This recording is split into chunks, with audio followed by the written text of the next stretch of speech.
जय हिंद। 30वां सवाल है कि पिंकी ने अपनी कार की टंकी को 20 लीटर पेट्रोल से भर दिया। वह एक यात्रा पर निकलती है और अंत में टैंक में केवल 5 लीटर पेट्रोल यानी 5.5 लीटर पेट्रोल बचता है। तो टैंक में पेट्रोल कितने प्रतिशत परिवर्तन हुआ, यानी कि टैंक में जो पेट्रोल का कितने परसेंट परिवर्तन हुआ। तो कितना लीटर टोटल पेट्रोल भरा, 20 लीटर।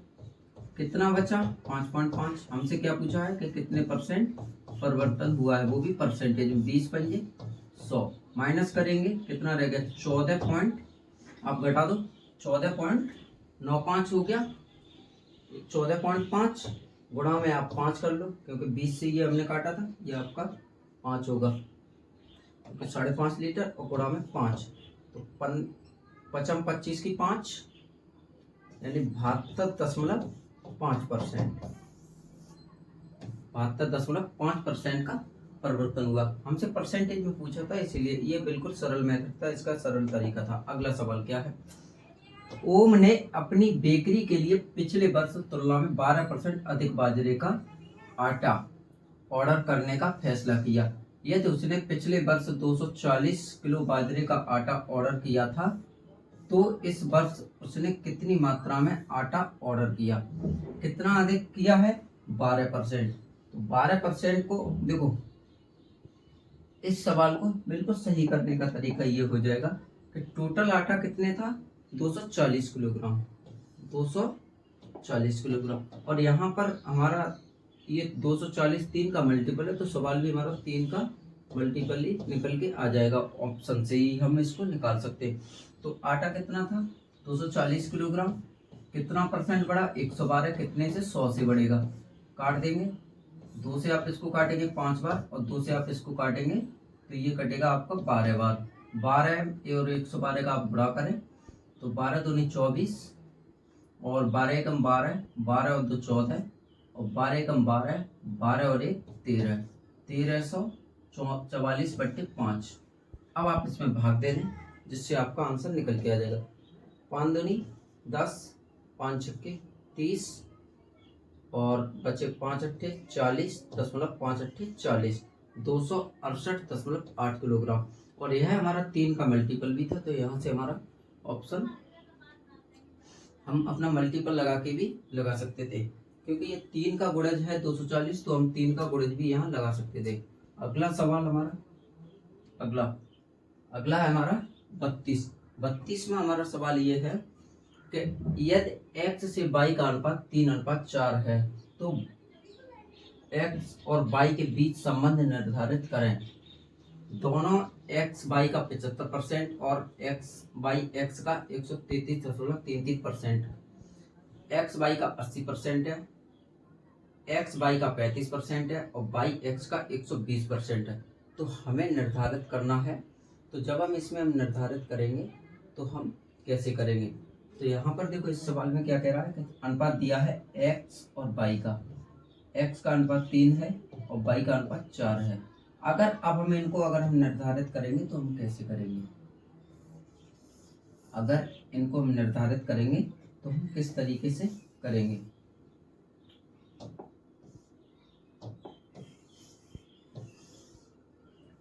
अब जैसे जैसे हमें सवाल में दे रहा उसी तरीके से हम इस सवाल को करते हुए चलेंगे।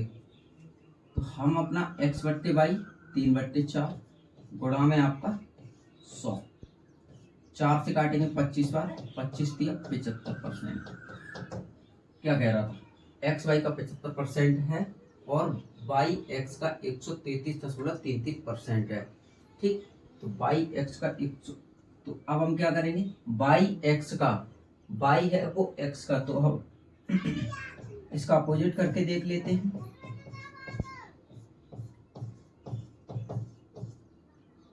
ये बिल्कुल, तो 133.33% ही इसका बढ़ रहा है, 133.33% ही बढ़ रहा है। तो इसीलिए ऑप्शन हमारा कौन सा निकल के आया है, ऑप्शन हमारा पहले से ही हमें दिया हुआ है, तो ऑप्शन हमारा पूरा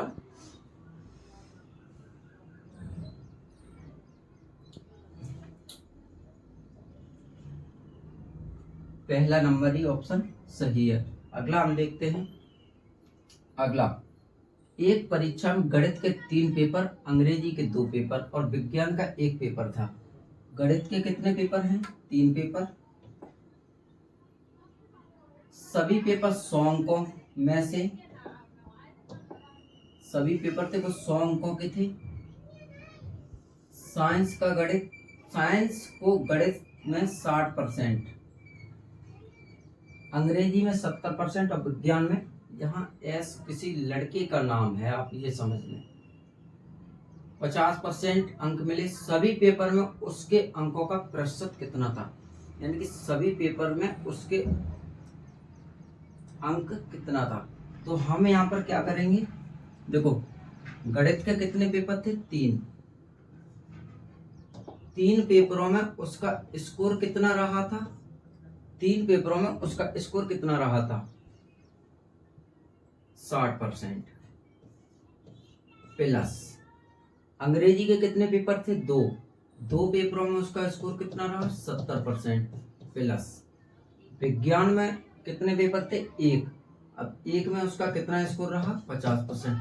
और तीनों विषयों को हम जोड़ के लिख लेंगे तो 2 प्लस के 3 प्लस के 2 और प्लस का हमारा 1, कितने हो गए? 6। सबसे पहले गुणा करते हैं, 180 प्लस 140 प्लस 50, तीनों को जोड़कर 6 से भाग दे देंगे। जोड़ दो आप, कितना हो गया? 190। 190 में 180 जोड़ो, 190 में आप 180 जोड़ो, 17, 370, 370/6। अब आप इसमें आप दे सकते हैं भाग। तो जब हम भाग देंगे इसमें तो हमारा स्कोर निकल के आ जाएगा कि कितना प्रतिशत तीनों विषयों का रहा था। तो 6 से 6 36, 6 एकम 6, ठीक, यानी 61 यहाँ पर हमारे कितना बचा? 4 बचे, तो 6 36, 61.67% स्कोर रहा तीनों विषयों का। कितना परसेंट रहा? 61.67% तीनों विषयों का जो स्कोर रहा था। और ये बहुत ही इम्पोर्टेंट सवाल है, आप इसको, ऐसे सवाल काफी पूछे गए हैं। अगला देखते हैं। अगला क्या है? यदि किसी भिन्न के अंश में 10% की कमी कर दी जाए, हर में 15% की वृद्धि कर दी जाए, तो नई भिन्न का मान 2/5 हो जाता है, तो मूल भिन्न क्या होगी? देखो कोई सी भी भिन्न है, उसमें 10% की कमी और 15% की वृद्धि अगर कर रहे हैं हम, देखो कोई सी भी भिन्न है, मान लो हमारी भिन्न है x/y, ठीक, हम इस भिन्न में 10% की तो कमी कर रहे हैं, 90% रह जाएगा, और 15% की वृद्धि कर रहे हैं, 115% हो जाएगा। तब हमारी मूल भिन्न क्या हो जाएगी? 2/5%। मूल भिन्न हमारी क्या हो जाएगी? 2/5%। तो हम इसको काटने की कोशिश करें, 18 पंजे 90 और 23 115, तो ये मूल भिन्न क्या हो जाएगी? 2/5 गुणा में 23/18, यही हमारी मूल भिन्न बनेगी। तो अब हम क्या करेंगे, इसको हम लॉट पॉइंट किया है तो हम अपना गुणा कर देते हैं। गुणा करने के लिए क्या, सबसे पहले 2 निम 18 यानी कि 23/45, जो मूल भिन्न होगी हमारी वो 23/45। ऑप्शन A4 हमारा ऑप्शन ए बिल्कुल राइट आंसर होगा।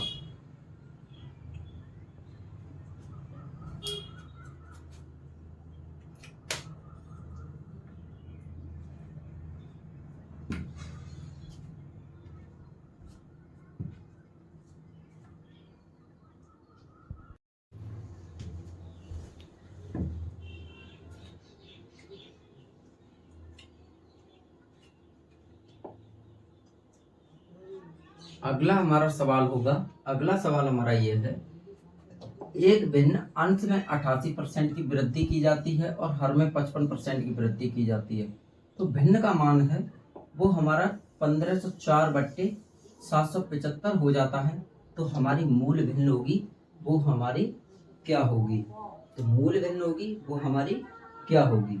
तो देखो अंश और हर दो भिन्न है, वो सॉरी भिन्न हमारी एक ही है, अंश बट्टे हर। तो अंश में हम वृद्धि कर रहे हैं तो 88% की वृद्धि करते हैं 188% हो जाएगा, बट्टे हर में करते हैं तो 155%। तो भिन्न है वो हमारी कितनी हो जाती? 1504/775। ये हमारी भिन्न हो जाती है। तो हमसे क्या पूछा है कि हमारी मूल भिन्न क्या होगी। तो हमारी मूल भिन्न होगी वो क्या होगी। तो सबसे पहले तो हम इसको काट के देखते हैं हमारी क्या ये कटता है 5 या 15 नहीं। सबसे पहले आप इस भिन्न को काट के देखो।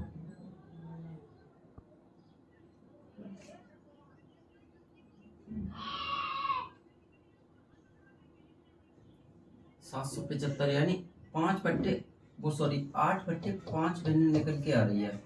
8/5 भिन्न निकल के आ रही है। जो मूल भिन्न होगी वो हमारी 8/5।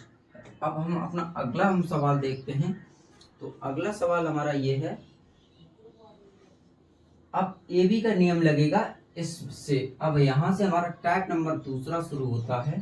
टाइप नंबर दूसरा नया टाइप शुरू होता है। यहाँ से ए बी का नियम लगेगा। यहाँ कह रहा है कि एक कार चालक को एक निश्चित दूरी करने में लगने वाले समय को 10% कम करने के लिए कार की गति कितने प्रतिशत बढ़ानी चाहिए। यानी कार की गति है वो कितने परसेंट बढ़ानी चाहिए। 40% का मतलब क्या होता है कम करने के लिए। सबसे पहले हम 40% को फ्रैक्शन वैल्यू में चेंज कर लेंगे। 40% कितना होता है 2/5 के बराबर। 2/5। अब हमसे यहाँ कह रहा है कि कार को निश्चित दूरी तय करने में लगने वाले समय को 40% कम करने के लिए कार की गति कितने प्रतिशत बढ़ानी चाहिए। यानी कि कार की गति है वो कितने परसेंट हमें बढ़ानी चाहिए।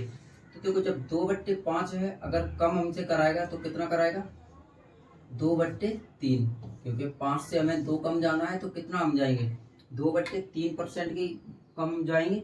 अब यहाँ पर हमें परसेंटेज में निकालना होगा। तो हमें कितने परसेंट बढ़ाना चाहिए। ठीक क्या हो जाएगा 200/, आप यहाँ पर क्योंकि फ्रैक्शन वैल्यू में दे रहा है इसीलिए आप 200/3 और तिछिंग 18 आपका 2 बचा तिछिंग 18, फिर आपका तिछिंग 18 2/3%। हमें स्पीड बढ़ानी चाहिए 66 से ही 2/3%। ऑप्शन हमारा क्या होगा बी फॉर बाहुबली। अगला हम सवाल देखते हैं। अगला हमारा सवाल यह है, यदि पी क्यू से 15% कम है तो क्यू पी से कितने प्रतिशत अधिक है। देखो पी है वो क्यू से 15% कम है। पी है वो क्यू से 15% कम है। तो 15% को हम फ्रैक्शन वैल्यू में चेंज करते हैं। हमें पता है कि 1/20% हमारा कितना होता है 5%। तो 15% क्या हो जाएगा 3/20। 3/20। अब ये आपका फ्रैक्शन वैल्यू है परसेंटेज वैल्यू का। अब हम सवाल को जैसे जैसे हमसे सवाल में कहेगा उसी तरीके से हम इस सवाल को अपने को करते हुए चलेंगे। हमसे क्या कह रहा है कि P है वो Q से 15% कम है। P Q से अगर 15% कम है तो कितना 3 तो पहले था, कितना रह जाएगा 17। किसमें पूछा है हमसे परसेंटेज में, यही पूछा है। हम इसको रेशियो मेथड से भी कर सकते थे। हम इस सवाल को रेशियो मेथड से भी कर सकते थे। पी क्यू दो मानते पी और क्यू। क्यू पी क्यू से 15% कम है वो अगर पी हमारा पी क्यू से 15, अगर क्यू हमारा 100 था तो पी हमारा 85 था। 17 पंजे 85 और ये हमारा 20 हो जाएगा। तो पी और क्यू कितना हो जाता, अगर पी हमारा 17 था तो 20।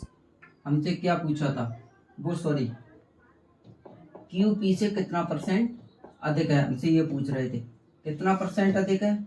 वो कितने अधिक है 3, कितने से 17 से, क्या पूछा था परसेंटेज वैल्यू। तो 300/17 और 300/17 हमारा किसके बराबर होता है 17 एकम 17 बचे आपके 13, 17 सत्ते 119, 17.64% के बराबर।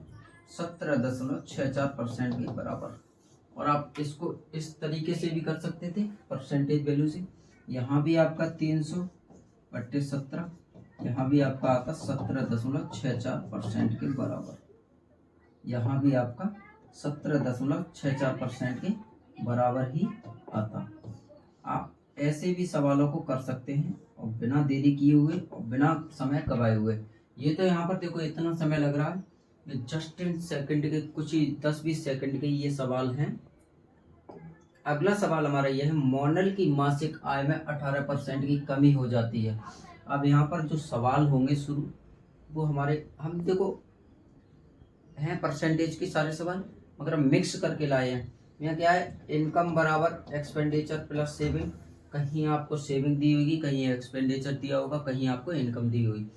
मोनिल की मासिक आय में 18% की कमी हो जाती है, उसकी मासिक आय में लगभग कितने प्रतिशत की वृद्धि होनी चाहिए ताकि वह फिर से उसकी वास्तविक मासिक आय के बराबर हो जाए, यानी उसकी वास्तविक मासिक आय के बराबर हो जाए। कितने परसेंट की कमी हो रही है, 18% की, 18% की। और 18% हमारा किसके बराबर होता है, 18% हमारा किसके बराबर होता है, आप इसको 18/100 यानी कि 9/50 के बराबर, 9/50 के बराबर। अब सवाल को पढ़ो, सवाल हमारा क्या कहता है कि मोनिल की मासिक आय में 18% की कमी हो जाती है, तो पहले कितनी थी, 9 से कितना कम होगा, 50, यानी कि 50 से कितनी कम हुई, 9, 50 से कितनी कम हुई, 9, तो कितनी रह गई, 41, किससे, परसेंटेज में। यही हमसे पूछा है कि कुछ और पूछ रहे हैं, हमसे क्या पूछ रहे हैं कि परसेंटेज में। परसेंटेज में कितना हो जाएगा, 900/41, 4 7 28, 4 9 36, 40 दूनी 80, लगभग 21.95% की। उसका वेतन में लगभग 22% के मासिक आय के बराबर होना चाहिए, उसका जो मासिक आय है वो बराबर हो जाएगा। अगला सवाल, यदि आलू की कीमत में 10% बढ़ जाती है तो उपयोगकर्ता को आलू की खपत में कितना प्रतिशत की कटौती करनी चाहिए ताकि आलू का खर्च अपरिवर्तित रहे। यानी कि क्या कह रहा है सवाल में, सवाल को पहले समझो। यहाँ पर हमसे ये कह रहा है कि अगर आलू की कीमत 10% बढ़ जाती है, क्या है, खर्चा वही आय बराबर इनकम बराबर एक्सपेंडिचर प्लस सेविंग, आय बराबर खर्चा प्लस बचत, आय बराबर खर्चा प्लस बचत।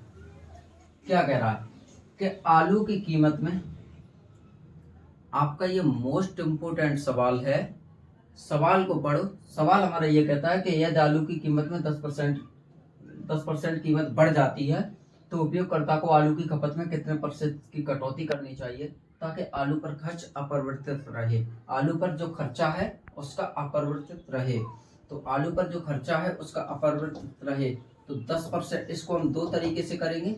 10% की फ्रैक्शन वैल्यू 1/10, खर्चा बढ़ रहा है, पहले 10 था अब 11 हो गया, कितने से, 1/11 से। क्या पूछा है, परसेंटेज में, परसेंटेज में पूछ रहे हैं कितना, 100% बराबर, तो कितना हो जाएगा, 100/11, 11 से आप भाग दो तो 11 9 99, आपका 9.1% के बराबर। एक तो हमारा तरीका ये हो गया, और दूसरा इसी में दो तरीके से होंगे। वो एक हमारा ये हो जाएगा कि आय को हम मान लेते हैं 100। अब क्या कह रहा था कि खर्चे में 10% की बढ़ोतरी होती है, खर्चा अगर पहले आय हमारी 100 है तो खर्चे में 10% की बढ़ोतरी होती है, खर्च, आप यही वाला एक ही रहने दें, आप एक ही तरीका छोड़ें। अगला देखते हैं। अगला हमारा ये है, चीनी के मूल्य में 22.5% की वृद्धि होती है। अनीता चीनी पर अपने व्यय को पहले जितना ही रखना चाहती है, उसे चीनी की खपत कितने प्रतिशत कम करनी चाहिए ताकि उसको अपने चीनी की खपत कितने परसेंट कम कर देनी चाहिए। तो देखो 22.5%, 22.5% किसके बराबर होता है, 9/50% के बराबर, वो सॉरी 22.5%, 9/40% के बराबर होता है, 9/40% के बराबर। हमसे ये पूछा है, क्या कहते हैं, वृद्धि होती है, तो पहले 40 था, 40 से बढ़कर कितना हो गया, 9.49। क्या पूछा है, परसेंटेज में, वो भी दशमलव के स्थान पर, कितना, 400/9, 400/49, 400/49।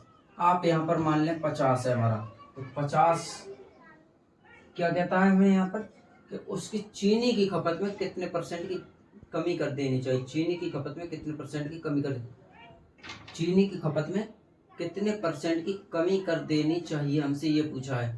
तो चीनी की खपत में कितने परसेंट की कमी कर देनी चाहिए, तो कितना कम कर देंगे? 49 एकम 49 आपका ये हो गया। 18 बार तो ये गया, यानी 18.37% की उसे अपनी चीनी की खपत में कम कर देनी चाहिए। चीनी की खपत में 18.3, यहाँ पर 4 क्यों आएगा? 9 आएगा ना, 9। अब ये हमारा बिल्कुल सही हुआ, क्योंकि 49 एकम 49 बच्चे हमारे, आप यहाँ 50 मान के चलो, बचा 41 पे 410, ठीक, हमारा यही 18.37%। अगला आप देखें, परिमाप क्षेत्रफल और आयतन पर आधारित टाइप नंबर हमारा तीसरा शुरू होता है। देखो क्या कह रहा है, एक वृत्त की त्रिज्या में 35% की वृद्धि हो जाती है, इसके क्षेत्रफल में कितने प्रतिशत की वृद्धि होगी? कोई सा भी हमें वृत्त है, वृत्त का हमें क्षेत्रफल पता है कि वृत्त का क्षेत्रफल क्या होता है? पाई आर स्क्वायर। वृत्त का क्षेत्रफल क्या होता है? पाई आर स्क्वायर। तो हमारा पाई तो समान है, हमें 5 से तो मतलब त्रिज्या कितनी बढ़ रही है? 35% की वृद्धि हो रही है। त्रिज्या में कितने परसेंट की वृद्धि होती है? 35% की। हमें क्या पूछा कि क्षेत्रफल में कितने प्रतिशत की, क्षेत्रफल में कितने प्रतिशत की वृद्धि होगी? तो आर हमारी कितनी है? Are square. आर स्क्वायर का मतलब सक्सेसिव। सक्सेसिव क्या लगेगा? 35 प्लस में 35 प्लस 35 गुणा में 35 बट्टे आपका 100। सक्सेसिव हमने आपको यही बताया था, कितना? 70 प्लस 35 का आप गुणा करें, 5 17 हाथ में होंगे आपके, और 35 105, 105 आपका 17 122 बट्टे 100। 100 से हम भाग देंगे तो 12.25 कितना हो गया? 82.25% की उसके क्षेत्रफल में वृद्धि हुई। आपका ऑप्शन C4 चाचा विधायक है। सक्सेसिव लगाने का यह हमारा बिल्कुल तरीका होगा। अगला सवाल, यदि किसी वर्ग की भुजा में 5% की वृद्धि की जाती है तो उसके परिमाप में कितने परसेंट की वृद्धि होगी? उसके परिमाप में कितने प्रतिशत की वृद्धि होगी? तो देखो, कोई वर्ग का परिमाप है, वर्ग का परिमाप, वर्ग के परिमाप का हमें फॉर्मूला पता है, वर्ग के परिमाप का हमें फॉर्मूला पता है। वर्ग का परिमाप, वर्ग का परिमाप जो होता है वो हमारा होता है 4a। वर्ग का परिमाप हमारा क्या होता है? 4a। तो क्या है? भुजा में 5% की वृद्धि होती है, 5% की वृद्धि होती है। 5% का मतलब 1/20, 1/20, 5% की वृद्धि हो रही है। 5 का मतलब 1/20। अब हमसे क्या कहते हैं इस सवाल में? हमसे इस सवाल में कह रहे हैं कि परिमाप में कितने प्रतिशत की वृद्धि होगी। तो पहले तो 20 थी, अब 20 से क्या हो गई? 21 हो गई। अब यहाँ पर ये कह रहे हैं कि परिमाप में कितने परसेंट की वृद्धि होगी। भुजा हमारी क्या आ गई? भुजा तो हमारी देखो पहले 20 थी, 20 से हमारी 21 हो गई, तो कितने परसेंट की वृद्धि? 1/20 केस से 100% है, कितना? 5। और हमारा ऑप्शन B4 बाहुबली, हमारा ऑप्शन B4 बाहुबली। ठीक है, हमसे परिमाप में ही करा रहे थे, तो हमारी भुजा पहले 20 थी, 20 से हमारी 21 हो गई। तो हमें यही तो पूछा था कि उसके परिमाप में कितने प्रतिशत की वृद्धि हुई, हमसे ये नहीं पूछा था कि उसके क्षेत्रफल में कितने प्रतिशत की वृद्धि हुई। अगला सवाल, अगला ये, एक घनाभ की लंबाई या चौड़ाई क्रमशः 50 और 20 बढ़ाई जाती है, यानी 50% और 20% बढ़ाई जाती है और 30% घटाई जाती है, तो घनाभ के आयतन में कितने परसेंट की वृद्धि होगी? तो घनाभ के आयतन में कितने परसेंट की वृद्धि होगी? तो देखो, हम यहाँ पर क्या करेंगे, अपना सक्सेसिव लगाएंगे। सक्सेसिव किस प्रकार लगाएंगे? सबसे पहले तो आप देखें कि 50% की वृद्धि हो रही है, फिर हमारी 20% की वृद्धि हो रही है, और फिर हमारी 30% की कमी हो रही है। अब हम अपना इस सवाल में सक्सेसिव लगाएंगे। सबसे पहले हम इसका सक्सेसिव लगा लेते हैं, 50 प्लस 20 प्लस 50 गुणा में 20 बट्टे आपके 100। 0 से आपके 0 कट गया, 5 दूनी 10, कितना हो गया? 70, 80%।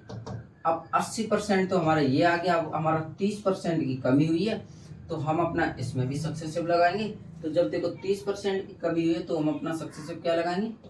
कि 80 माइनस के 30 माइनस 80 गुणा में 30 बट्टे आपका 100, यही रहेगा, यही रहेगा।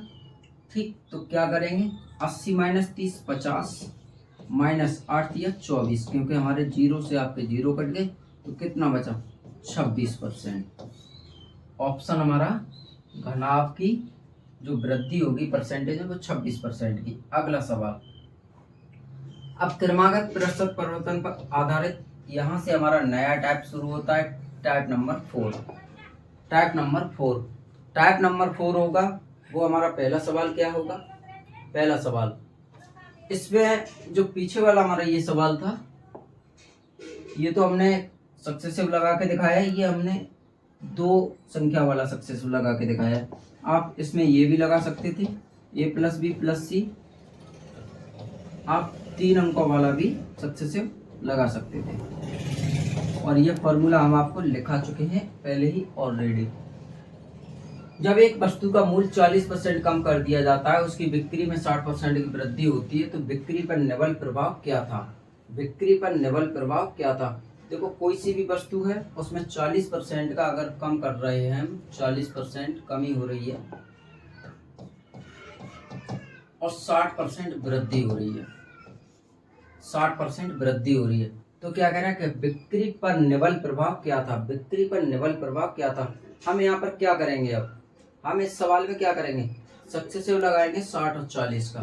जब 60 और 40 का अगर हम सक्सेसिव 24, आपका कितना आ गया 4% की वृद्धि हुई है। आप कैसे भी करके आप निकाल भी सकते हैं, आप कुछ 4% की वृद्धि नहीं, माइनस में आएगा तो 4% की कमी होगी, ये आपका माइनस में आएगा, आप लगा के देख ले, क्योंकि 40% की आपकी क्या हो रही है, वृद्धि हो रही है, और 40% की कमी हो रही है, 40% की कमी हो रही है, 60% की वृद्धि हो रही है।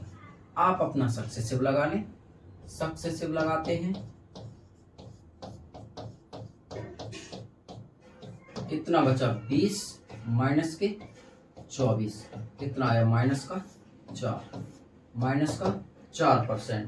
हमने आपसे क्या कहा था, हमने आपसे यही कहा था ना, ये हमारा थोड़ा इधर उधर हो गया, आप इसको यहाँ इस प्रकार लिख सकते हैं 60 और 40 आप इस प्रकार लिख सकते हैं, क्योंकि पहले हमारी वृद्धि हुई है फिर कमी हुई है। अगला सवाल देखते हैं, एक संख्या में 18% की कमी की जाती है और परिणामी संख्या में फिर से 50% की कमी की जाती है, संख्या में होने वाली कुल कमी कितना प्रतिशत है। देखो पहले कितनी कमी हो रही है 18% की, फिर 50% की, फिर 18 गुणा में 50 बट्टे 100, यही है। करो आप, माइनस माइनस ये प्लस हो जाएगा, तो माइनस का कितना रहेगा, माइनस माइनस प्लस हो जाएगा, माइनस का 68 या प्लस 50, 18 पंजे 90, आपका 0 से 0 ये कट गया 9, प्लस के 9, तो माइनस जब ये हम करेंगे तो कितना बचा यहाँ पर 59। आपका ऑप्शन C4 चाचा विधायक हैं, आपका ऑप्शन C4 चाचा विधायक हैं, चाचा विधायक हैं। अगला सवाल हम देखते हैं, ये माइनस का रहेगा, ठीक माइनस का है। अगला, एक संख्या को पहले 15% घटाया जाता है फिर 20% बढ़ाया जाता है, इस प्रकार प्राप्त संख्या मूल संख्या से 78 अधिक है, तो मूल संख्या ज्ञात कीजिए।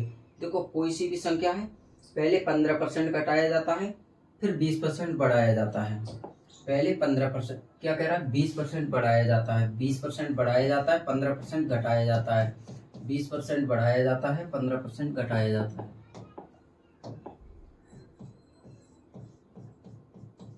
बट्टे 100 और 15 दूनी 30, आपका 1 0 ये कट गया, आपका कितना आया यहाँ पर 3, 5 आपका ये बचा, माइनस का 3 आपका ये था, चिन्ह में क्यों मिस्टेक हो जा रही है,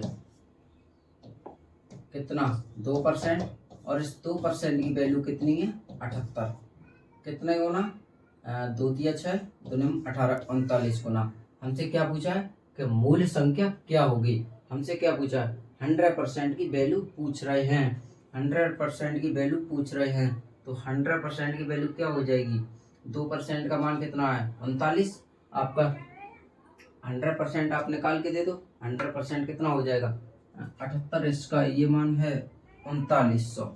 आपका ऑप्शन डी फॉर देवसेना। और आप इसको ऐसे भी कर सकते थे, आप इस सवाल को एक और तरीका था, उस तरीके से भी कर सकते थे। तरीका हमारा ये था, आप इस 2% को 1/50 के बराबर होता है, 1 की वैल्यू आपकी 78 है, तो हमें 50 की वैल्यू 78 गुना निकालनी थी। 78 गुना 5 8 40, 5 7 35, 4 39, आपका 0 पीछे से रहे था, तो आपके 3900 ही आंसर आता। अगला सवाल, एक कर्मचारी का वेतन पहले 8% बढ़ाया जाता है और फिर 8% घटाया जाता है, उसके वेतन में प्रतिशत परिवर्तन क्या होगा।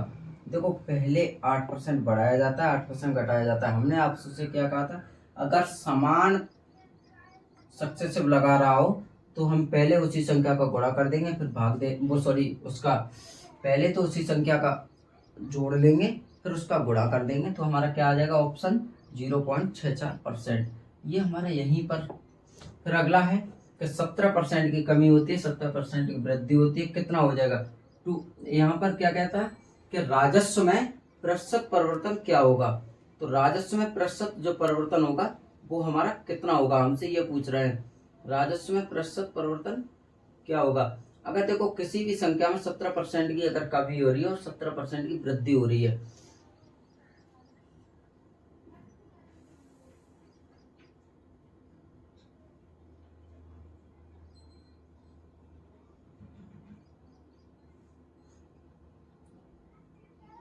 2.89% की वृद्धि निकल के आएगी इसमें। आप यहाँ पर सक्सेसिव लगा कर भी देख सकते हैं। अगला सवाल, अब आप लोगों को ये करना होगा, उसके बाद आपको 50 से हम अपना कल से शुरू करेंगे क्योंकि ये अनुपात में आ जाएगा। यहाँ तक हमारा चैप्टर खत्म होता, यहाँ से अब हमारा नया टाइप शुरू होगा सवाल नंबर 50 से। और सवाल क्या है, टाइप नंबर 5 में शुरू होगा, अनुपात का सिद्धांत।